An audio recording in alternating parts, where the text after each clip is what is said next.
За прошлый год в адрес Общественной наблюдательной комиссии КОМИ, которая контролирует обеспечение прав человека в местах принудительного содержания, поступило более 70 обращений. Это жалобы как самих заключенных, так и их родственников и адвокатов.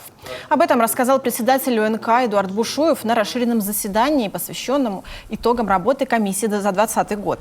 В основном жалобы касаются медицинского обеспечения, питания, условий содержания и конфликтов с администрацией. Каждый вопрос члены комиссии решают с представителями учреждений, дают им рекомендации или выносят на рассмотрение руководства ведомства, УФСИН или МВД. Многие проблемы удается решать оперативно, например, вопрос передачи медикаментов заключенным.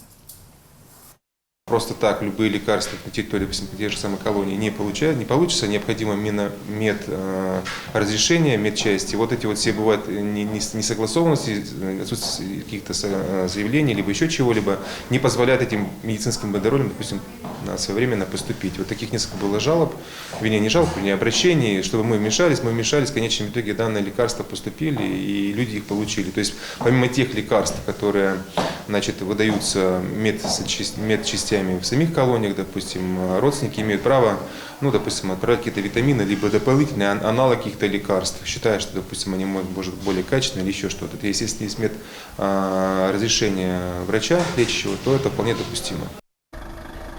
Нередко в Общественную наблюдательную комиссию обращаются осужденные, недовольные приговором, либо которые считают, что незаконно привлечены к уголовной ответственности. Председатель комиссии подчеркивает, такие вопросы УНК не решает. Как правило, таких адресатов направляют в другие инстанции. В целом, за 2020 год было чуть более полусотни выездов в учреждения УФСИН и МВД. Свои коррективы внесла пандемия. Весной все сидели в изоляции, а летом, когда визиты возобновились, они проходили в усеченном формате.